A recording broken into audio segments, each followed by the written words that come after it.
i-video ko lang ha. Sige po, sige lang sir. Para makita ko kung ano yung mga... Nagko-content kaya ako ng mga ganito ate.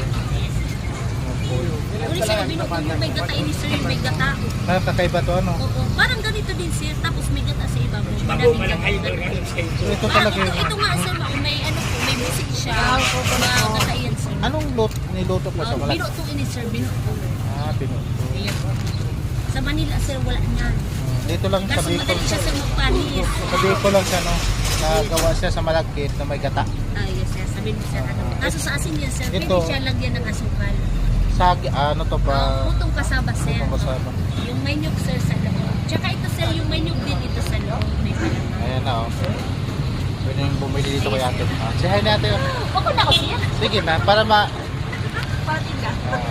Ano pangalan mo ate? Rose sir, Rose. Oh, si ate kasi matagal ko na nakikita dito nagtitinda. Yes.